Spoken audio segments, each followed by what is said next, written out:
I'm with Poive Muma, who's here in Jerusalem. Now, Poive, you've been working in Gaza. What sort of things have you been doing in Gaza? I'm doing humanitarian aid with Action by Churches together. The organization is ACT International. And what sort of things have you been actually doing in Gaza?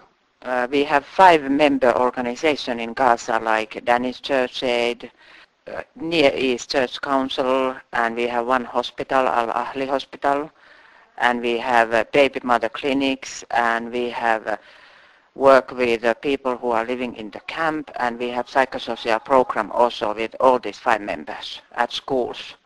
Now, I understand you've been working with the psychological side of the people there in Gaza Strip. What sort of things have you been doing?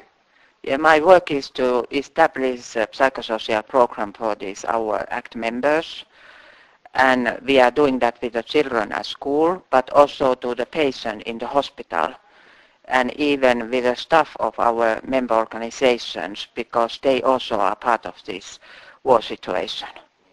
Now, Israel, of course, has just had a war in the Gaza Strip.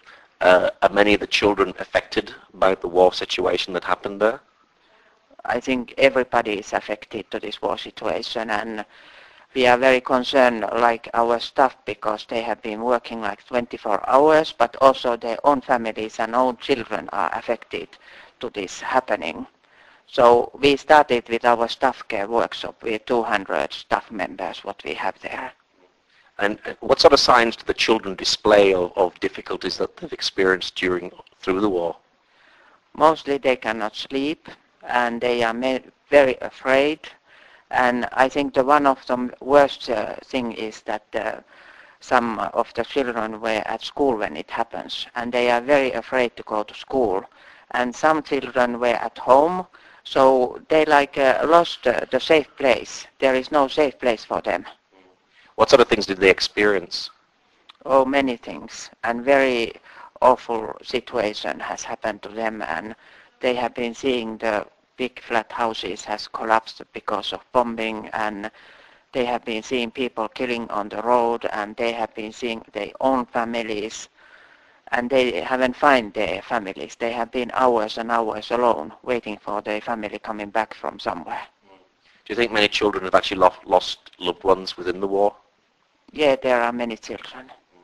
And how does this act out in society? How do they act out through that because of what they've seen and what they've done? Because of what they've seen and what's happened in the war?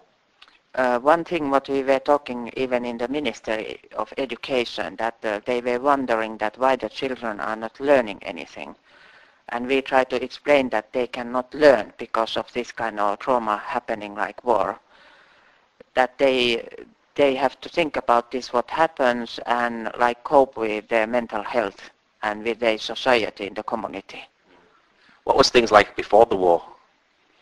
Not very much better, because of course this ongoing conflict situation has been like 20 years. But people said that this war in January was the worst, and it caused the most biggest damages than before. Damage, psychological as well as physical. Yeah, and also to the infrastructure, like houses, roads, cars. So it was all over the damage. Now, you're going into Gaza all the time. Is it easy actually to get into Gaza? What do you have to do to actually physically get into Gaza?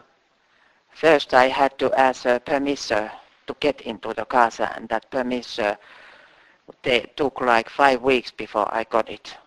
And after that, I can go and come in like I like to do it, but every time we do like a checking, like it's like a small airport, that we open all the bags, we check the passport, we stamp the passport, going and coming in the crossing point at Erez. So it takes very much time, it's complicated.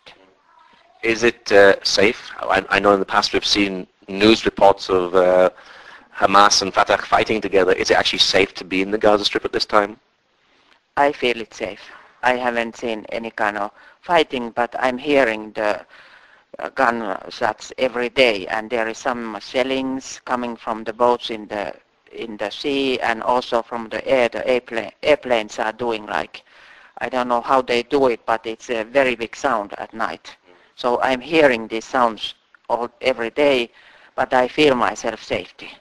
So even though the war has finished, there's still things going on? All the time is going on.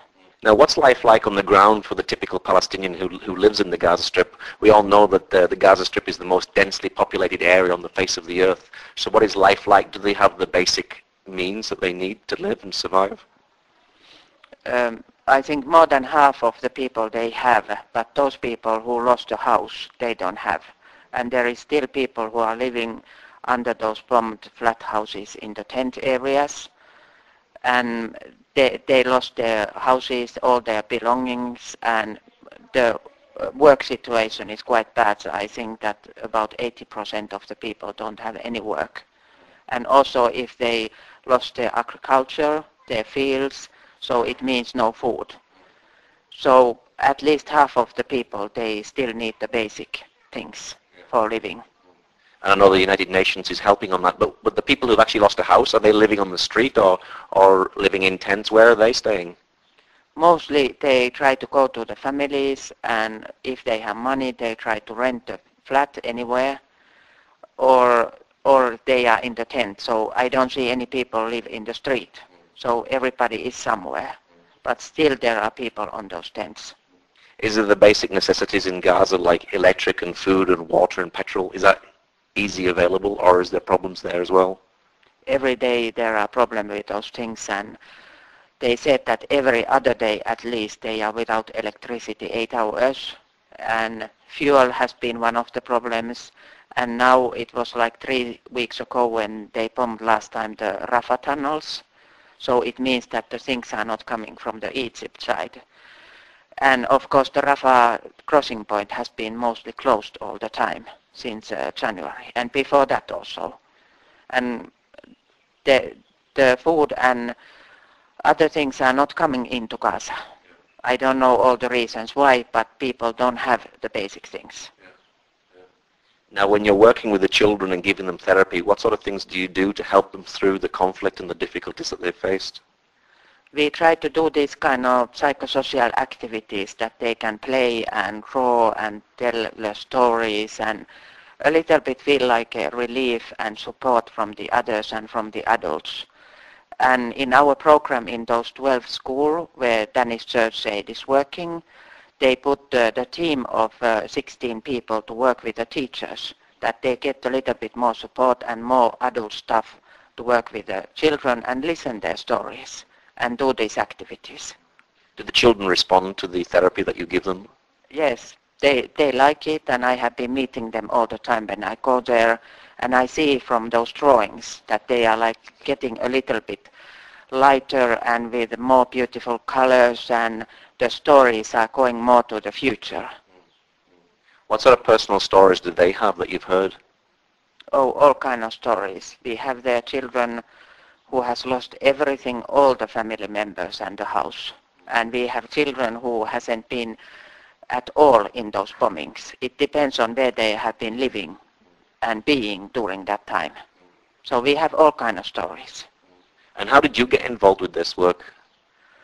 I'm working for Finn Church Aid and to Act International, and my work has been for many years to work in this humanitarian aid with crisis situation. And always I start this psychosocial with emergency as soon as possible.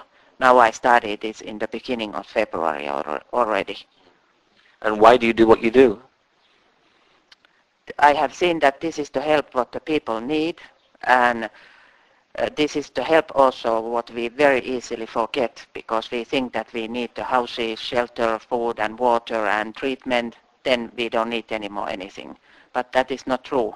People need more help to the mental health and to continue the life and go back to the normal, and they need support to this coping system. Now, we've heard reports that Hamas have stolen aid for the people that desperately need it. Is this true? Is this happening there in the Gaza Strip? Very difficult to answer because I don't see very much Hamas people, but I have heard these stories, but I cannot say more about it. But I know that some stuff to the hospital, they are not coming. They lost on the way. Yeah. What's your prayer for the people in Gaza, for this difficulties that they've faced in the land?